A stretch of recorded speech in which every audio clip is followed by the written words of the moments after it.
Astros. I am joined tonight with Kenny Van Doren. He is the Vandalorian. This kid knows a lot about prospects. He comes to us by way of Astros future. We're going to talk about the past and present, the Astros history when it comes to international signees. And like, this isn't a new phenomenon for the Houston Astros, but the International Signing Day and signings has somewhat morphed into a different animal. And the Astros have stayed on top of it every step of the way. And in the last segment, we're going to talk about some GM search updates that we have been hearing from Ken Rosenthal. So let's get started now.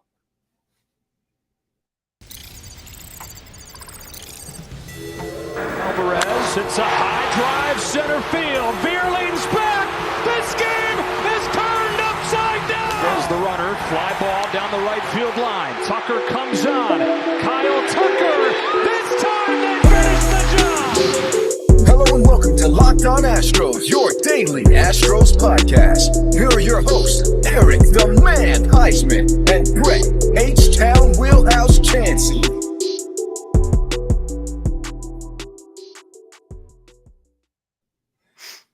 We are locked on Houston Astros. We're your daily Astros podcast. My name is Htown Wheelhouse. You can find me at Htown Wheelhouse on Twitter, Instagram, and TikTok. You can find the show at Locked On Astros on Twitter, Instagram, Facebook, TikTok. I mean, wherever you get your podcast, you can check us out. And we got a special guest tonight, Kenny Van Doren. He is one of the, I would say, top guys. Like, when I have minor league questions about the Houston Astros, Kenny is my guy. Kenny, tell everybody where they can find you at. Yeah, you can find me on Twitter at the Vandalorian. It's like the Mandalorian, but with a V. Big Star Wars guy, if you couldn't tell. I'm also on Astros Future. I co-host the podcast with Jimmy Price, and I've also written a couple articles more recently for them as I close the door on Inside the Astros in the past month.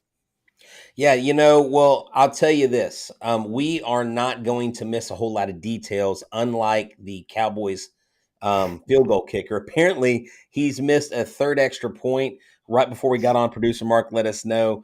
So they're struggling. And let me tell you, if Tom Brady doesn't walk away a winner, man, what an odd game this has turned out to be. I know this is baseball, but I was literally watching the Bucks and the Cowboys go back and forth, and some crazy things are happening.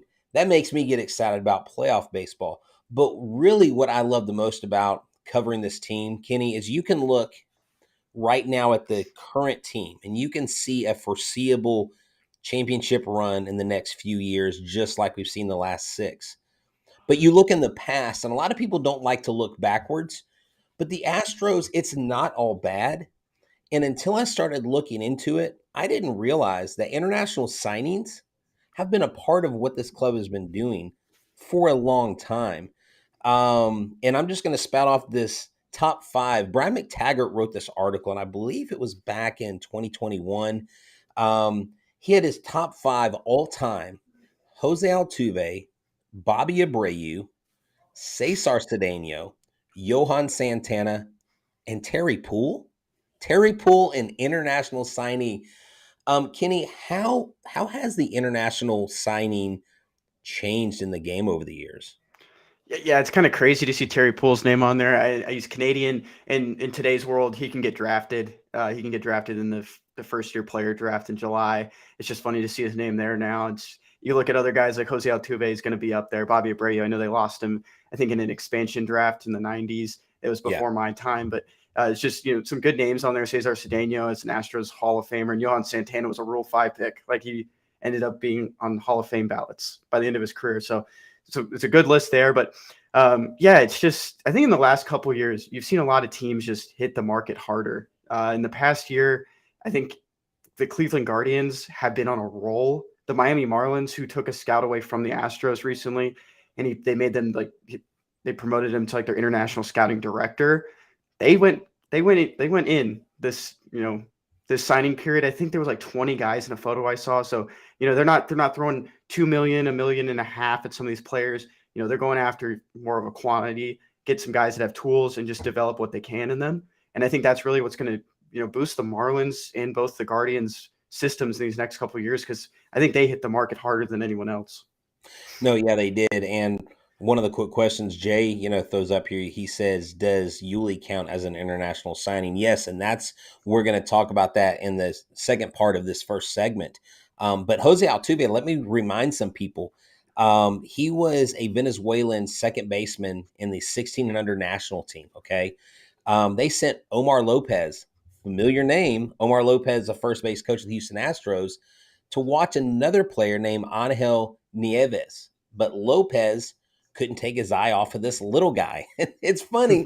This article literally says little guy, special assistant, Al, and I'm not gonna butcher his last name, went to watch Altuve and his ability to put the bat on the ball. It couldn't be ignored. Then he offered Altuve's family $15,000 to sign. He said, "I was putting that money in my pocket before I answered that." Altuve said, "The rest is history." Now he's a six-time All-Star. He's a two-time World Series champion. He won the Most Valuable Player in 2017. We look back Abreu, Cedeno. When I look back on Cesar Cedeno, of course, that was a little bit before my time. 1967 was when my dad, I believe, graduated from high school. I wasn't born until 75. But he was drawing comparisons back then, Kenny, to Willie Mays.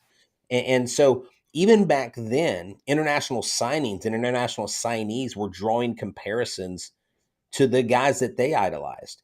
And to see Terry Poole on there, and I was kind of puzzled by it. I was like, wait, why is a Canadian player on the international? But like you said, rules have changed over the years.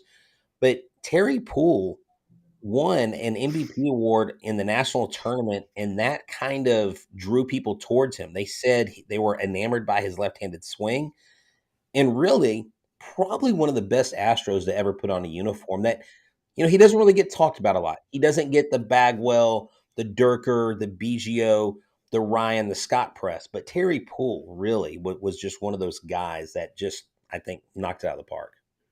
Yeah, he's a name that like my dad will bring up. Like everyone knows I wasn't old enough to watch Terry Poole either. But I don't know who to compare him to from my era. I think Josh Reddick was very serviceable. He's a guy that was kind of underrated there for a couple years. I think Terry Poole is a little bit better. I'm not totally sure. He might have been an all-star at one point in his career. In 1978. He's another Astros Hall of Famer. I don't think Josh Reddick is an Astros Hall of Famer, but it's very underrated guy and a guy that I heard his name every day growing up. Exactly. And hey, I'm wearing the red brick, so I'm bringing you back to your childhood, Kenny. We kind of joked before we jumped on the podcast how you were like, "Hey, those are the uniforms when I grew up." Now, I'm just going to ask you before we get into talking about Bet Online and our more recent international signings of this red brick era. Okay, the which did you like the best? The red, the pinstripes, the white, or the alternate Sunday black jerseys? Which ones did you like out of all those? Oh, it's hard to put me on the spot. I totally forgot about the black ones. I thought the white ones were interesting. I didn't think they really matched. I never really thought about them. I thought the pinstripe was just that was those white jerseys during that era. But when I think of that era, I think of Wandy Rodriguez. He was like the last guy to leave the Astros from the 2005 World Series team. And so when I think Wandy Rodriguez, I think brick red, and I'd probably have to go with brick red. Nice. Well, I'm actually wearing a Michael Bourne jersey. So I'm throwing it back to the old Houston guy, the speedy guy. Astro Wolf Craig says that he grew up with the Shooting Stars jerseys. Those are actually, I think, my all-time favorite jerseys is the ones with the Shooting Stars. But while we're sitting here talking about this, I want to remind everybody and let everybody know that this episode is brought to you by Bet Online. BetOnline.net is the place that you would like to go if you are betting on sports, especially since it's the playoffs right now in the NFL, the number one source for sports betting info, stats, news, and analysis. Get the latest odds and trends of every professional and amateur league out there. I mean, if you want to find a cornhole league out there or some amateur bowling league, I'm sure they've got it somewhere. BetOnline has it all. If you like sports podcasts, they have that to fill your need, because you're going to make us your first listen and probably Locked On Prospects your second listen, and probably Astros Future your third listen. But somewhere in there you got to mix some other sports, so go to Bet Online. We are always the fastest and easiest way to get your betting info. Head to the website today and use your mobile device to learn more about the trends in action. Bet online, it's where the game starts. So, Kenny, we know the history. We know the past, the Terry Pools, the Cesar Cedeños, Bobby Abreu, Johan Santana. But starting in 2015 was this new spring of international talent. And it started with Yuli Gurriel at the age of 32, which a lot of people jokingly say, well, maybe he was actually 34. Like, look, I'll tell you this, by the eye test, the dude looks like he's still in his 20s. Like, he has aged admirably. But I know last year there were a lot of kind of offhand jokes about Yuli Gurriel having a regression. Well, maybe he's actually older, and kind of jokingly. But at 32, Kenny, he signed a 5-year, $47.5 million contract. You essentially were bringing over the Michael Jordan of Cuban baseball, or the Babe Ruth of Cuban baseball, to America. That, I think, is where things really started for the Houston Astros. Yeah, most definitely. I think everyone said this before, and you can hear anyone that talks about the Astros prospects, talks about, the Astros in general, is that bringing in Yuli was like a big wave of Cuban prospects. I think the Astros will be up to 22 once the Yeah. signing period is done. I know they're not done signing prospects. They're still linked to a couple different guys. They're probably going to get much smaller bonuses considering there's not as much money left in the pool. But I think it'll be around 22, and those guys love Yuli. Like they swing with the pocket out of their pants, and they try to mimic his swing. They just want to be just like him because the Astros gave him a chance, gave him an opportunity to play in the United States and in Major League Baseball after crushing it in Japan, crushing it in Cuba, and other guys are going to follow. I talked to a couple prospects this offseason, and they were like, yeah, like we look up to Yuli. It was like a question. They're like, yeah, it's like it's a rhetorical question. We do. Exactly. And then we had so what's interesting about, I'll go to Jordan Alvarez first, and then we'll talk about the big three that all came together. Jordan was noticed by some of our scouts and told to Jeff Lunau, hey, you need to go check out this kid. And Lunau kind of blew it off a little bit. It's like, oh, no, it's okay. We got enough outfielders, right? And then when the Dodgers came calling in 2017, hey, we want Josh Fields. To this day, it still makes me laugh, Kenny. I mean, it sounds like a bad joke. It sounds like it sounds like a kind of like a, some like TV show that's like, Candid Camera, or, we're gonna catch you and we're gonna pull a prank on you, because we gave them Josh Fields. And when they said, who do you want in return? We said, hey, we want Alvarez. And there Mhm. apparently was an Alvarez in AA. And they were like, the pitcher, they're like, no, no, no, no. That 17-year-old kid from Cuba, the tall, lanky one, they're like, well, he hadn't played for us. Yeah, we want him. Okay. He actually hadn't played any for them. And so they had seen him. He had a profile, but they hadn't actually competed in any games in their system. It's pretty amazing because Jordan Alvarez is now, he's kind of one of the kings of Houston. Yeah, I've read up on this a little bit that the Astros also didn't have enough signing bonus pool money left to pay Oh, Jordan either. So I don't even think he fit into the equation. And it's kind of hard to explain this, but some of these prospects that they're signing, they've been working out with the team. They've been playing with the DSL Astros, not in games, but they've been, playing scrimmages and right. instruct leagues for almost a year now. Like these guys have been on the radar. It's not like they made their decision that day. They've made their decision a year ago that they're going to be an Astro. And I think there was a time that he maybe was, batting in their instruct leagues, shagging fly balls, showing off his talent. They knew about him. And I read something in the LA Times that the Dodgers GM was like, yeah, they asked for Alvarez, and we're not giving you Yadier Alvarez. He's our number one pitching prospect. And I think he like was officially released maybe a year ago or two by the Dodgers, or maybe his contract was up. I'm looking it up right now. Yeah, he elected free agency in November, so he's Wow. officially a free agent now. But he's like looking back, he was like, yeah, we probably should have gave him Yadier Alvarez instead of Jordan. But yeah, it's like people look at trades coming in, and Jordan's going to fit into that trade category of the war that affects the Astros. But it wasn't really almost like a trade. Like they gave up Josh Fields. It was just a steal, and it counts in the trade category. I think it should just count in the development category. Yeah, I believe in the like international signings because, like I said, because of what he had not done. It's not like he had been a part of Mm-hmm. the system for the Dodgers, but that was huge. So we had Yuli, we had Jordan, and then the big three that all came together: Framber Valdez, Christian Javier, Jose Urquidy. I mean, these guys come in and really kind of hit the scene 2020 and debuted.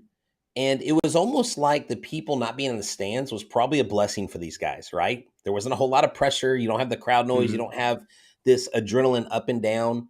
And they were really allowed to really kind of come into their own. And to where 2021, I mean, you had Javier and these guys being considered for Rookie of the Year awards. Now you've got Javier listed as like the guy that MLB says is going to win the Cy Young.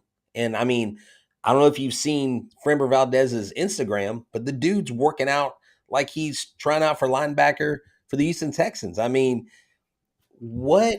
I mean, a class like this, Kenny, because when we sign 9 players, and we'll get to these guys here in a second, when you sign 9 guys or 10 guys or 12 guys, if 1 or 2 of them work out, that's success because in reality, they're not all going to work out. How big is it to have a class where you have 3 guys that are all 3 contributing on the major league roster? You don't see that, and I never really looked at like how far back that those signings happened. And that's a quick turnaround, to be honest, especially for some guys who are signed for 20,000, 10,000. I don't know the exact numbers. Not everything's released, and it's you never see that. There's no guarantee that a guy like Herman Ramirez, who was signed for 1.2 million, he's not going to turn into Jose Altuve. There's no guarantee for that. A Right. guy like Miguel Angel Sierra, I think he signed for 1.5, almost 2 He million did. a long time ago, and he was elected free agency after the 2021 season. I think he had a sub 600 OPS. Never found his feet again. It's just there's never a guarantee. Just Wasn't because he you a see these. shortstop? He was a shortstop, middle infielder, kind of played Because third he was base supposed too. to be kind of the next, like he was supposed to come in after Correa, like the Yeah. next, like he was going to come in kind of like we're going to have this like this shortstop revolving, because I remember when he was signed. I remember the huge signing bonus, and that's when I really started paying attention to international signings.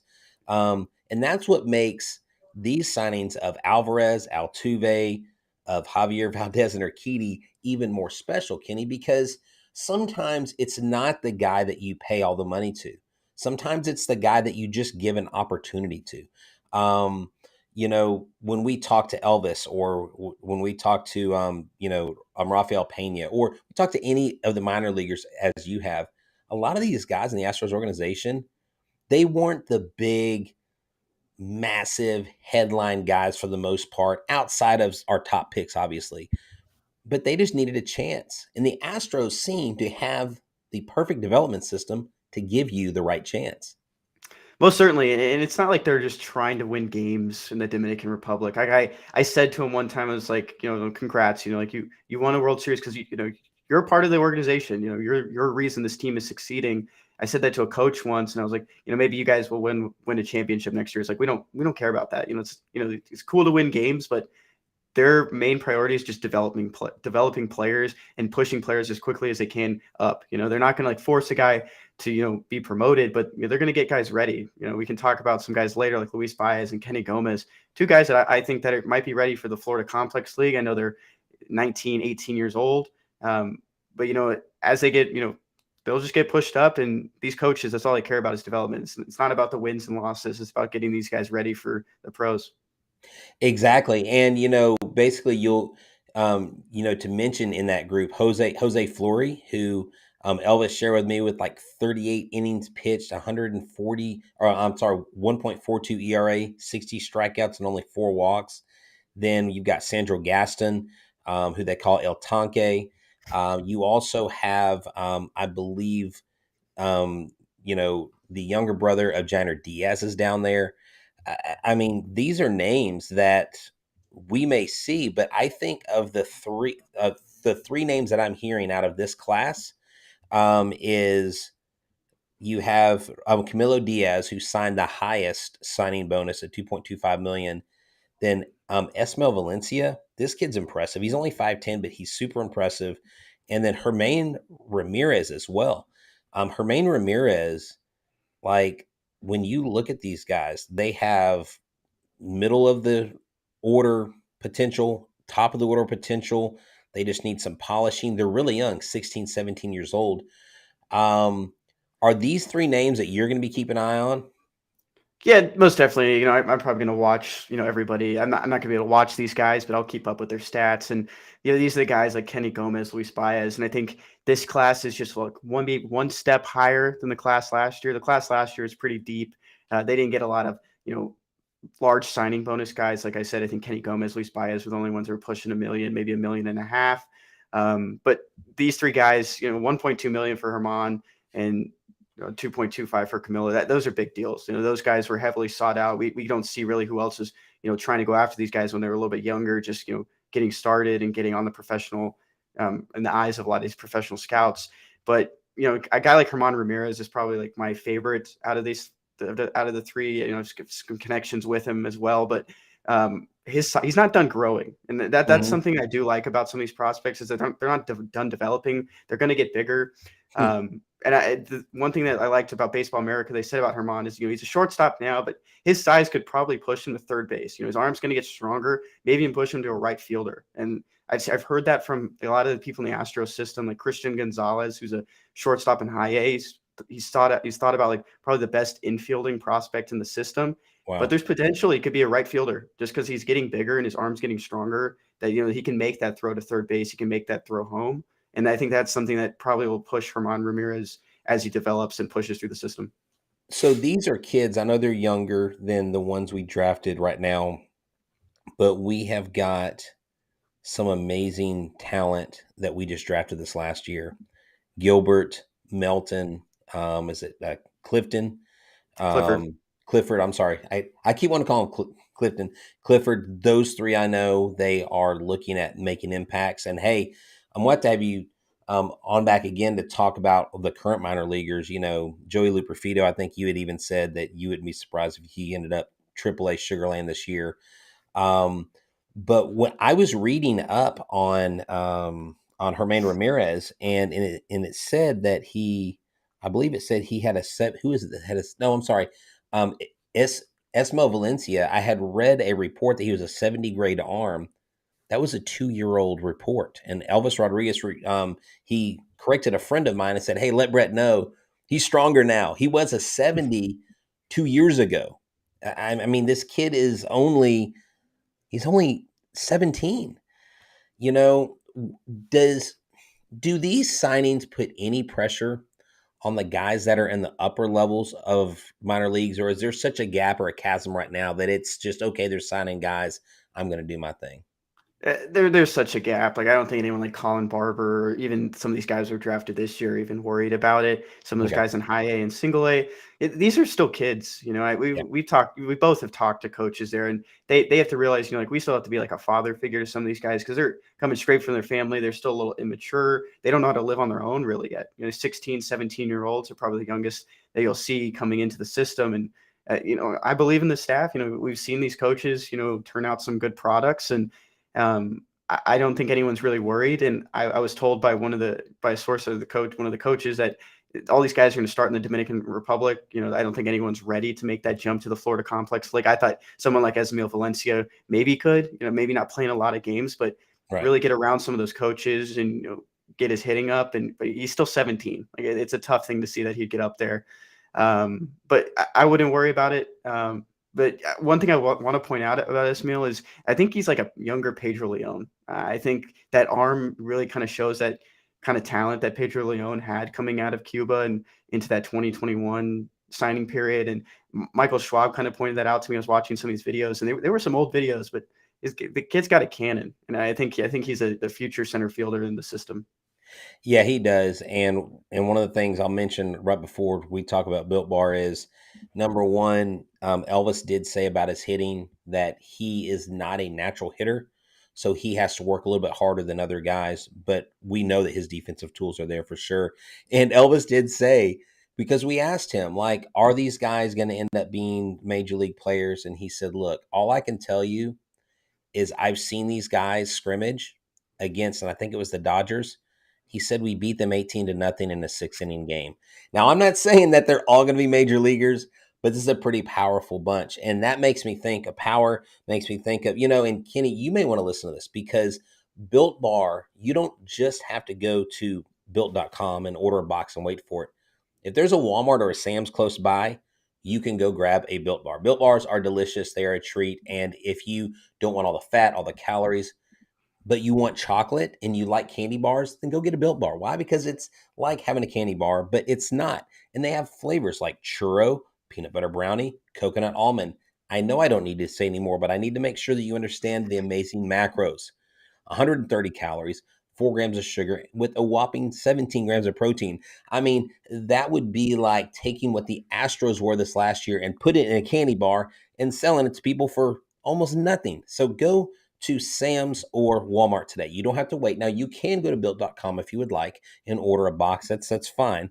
But if you just want to run up to the pharmacy section and grab yourself one of the Built Bar boxes they have at Walmart, they have a 4-bar box of cookies and creams, double chocolate or coconut puff. And you can also go to Sam's Club, get a 13-bar box to last you a couple weeks there, and hit some of the favorite flavors of brownie batter and churro.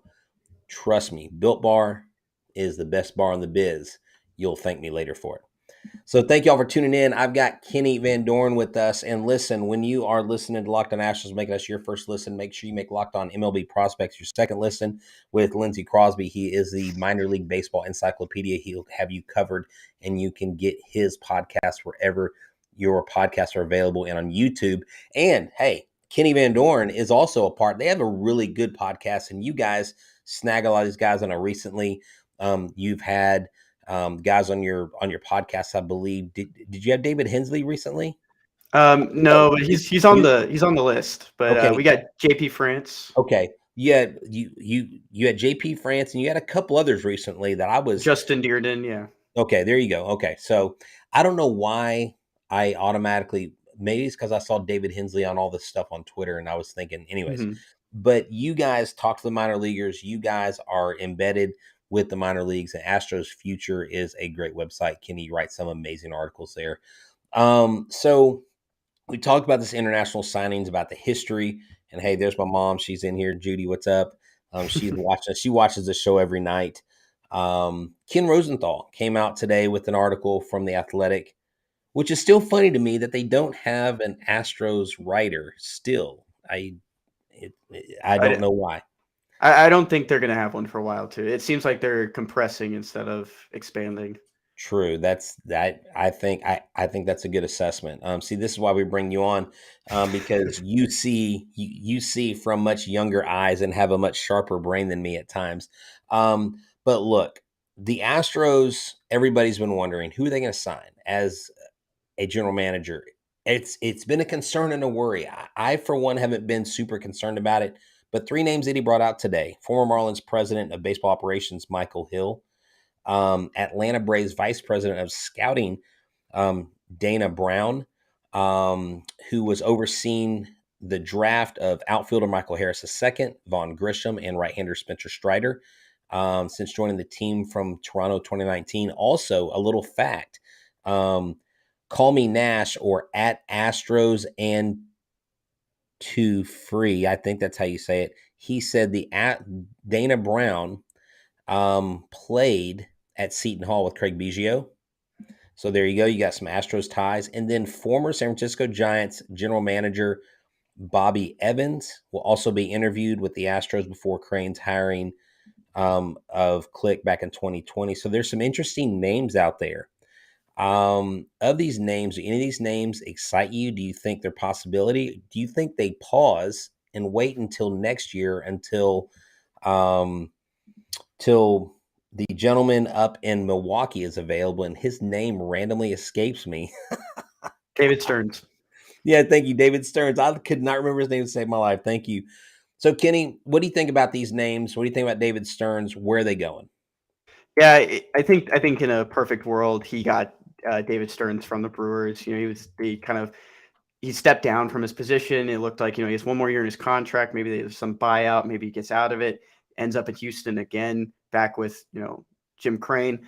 I don't think this is a smokescreen. I think there's actual a possibility that they're going to sign somebody in the following weeks, especially before spring training coming up here in late February. I think the guy that, really sticks out to me the most, from Ken Rosenthal's report is definitely Dana Brown.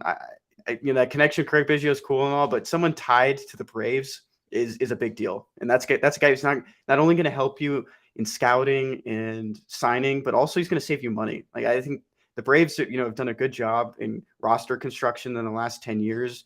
And, some of these signing bonuses and these extensions are just, worldly. And I think that's something that's definitely going to, if he does land in Houston, I think that's something that's going to impact the front office. Yeah, I agree with that. I would love him to, come to Houston, because where the Astros have this wave of, success, where I think our wave is rising, and I don't know when it crests. It seems like the Atlanta Braves wave is just now starting to build steam, because, they're, all those guys are signed through 2028. And that's what made so funny the other day when MLB on Fox or MLB put out the next 10 World Series, and they didn't have the Braves winning another World Series until 2029, the year after all those extensions ended. I'm like, did they literally just, like a Scrabble board, just throw these up there? They had the Orioles winning it, and the Astros just completely didn't even make it to another World Series, which, you know, I don't know. But I will say this. I think because Jim Crane is not the in front of the camera owner, Jim Crane is not, I mean, look, he's not great with the media, doesn't always make the best PR decisions. You need to have a GM. You need to have someone there in spring training, and someone like, dude, if we get him from, if we get Dana Brown from the Braves, I think that's going to tick off the league a little bit. They're going to be like, come on, how are y'all continuing to have an advantage on us again? Mm-hmm.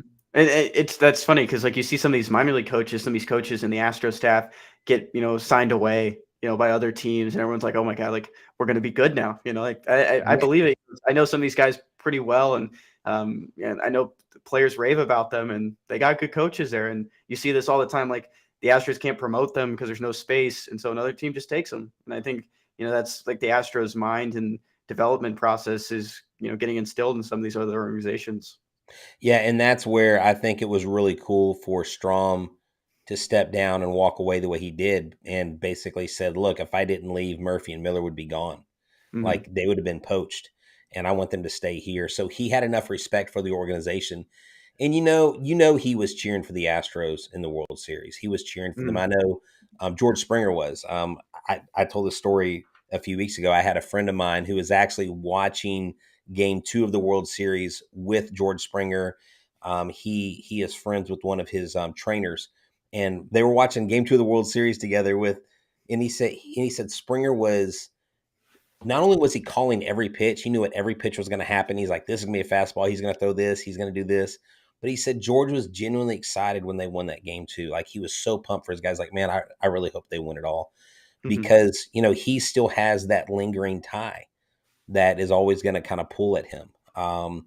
But, I think Jim Crane signs someone sooner rather than later. I don't think they go into spring training without a guy. And I had no idea Dana was even on the radar. Yeah, and one other guy like that really just comes, like, when I was looking at the list, Michael Hill stands out pretty well. And I think he was like around like the 2013, 2014 promotion to like baseball operations or GM of the Marlins. And I don't know like how much of it was really tied to Jeter, because I know Jeter was a terrible president of the team, and a lot of people don't like Derek Jeter in the Marlins organization or just the Marlins in general. And the Marlins tore down that team within 5-6 years. They had some really good talent there. I don't know if that gets tied into the owner, but I think that roster was constructed really well for not being able to pay. I don't know if that will translate into it with the GM that actually hovers around the competitive balance tax. So I think Michael Hill is also a good idea. Just another guy to interview that will stand out. No, yeah, we had David Sampson on. He was with the Marlins until Jeter came in. He was one of the guys that got ousted. So yeah, all interesting things. Kenny, I do appreciate you joining the podcast tonight. Eric was out. Eric had some things to take care of, so you stepped in for us, gave us some good info, and we're definitely going to be keeping tabs on everything you write for Astros Future. Anything you do. You are always welcome on Locked On Astros. So one more time, let the people know where they can find you on Twitter and where they can find your articles about Astros prospects. Yeah, you can find me on Twitter at the Vandalorian. It's below my picture right now. You can find us astrosfuture.com. Podcast is in there, some articles in there. I'll probably be on the front page. Just click on my name. You can scroll through, and I'll tweet out videos and random stuff here and there. He does. I mean, you got the inside scoop. I do have to admit, I'm a little jealous.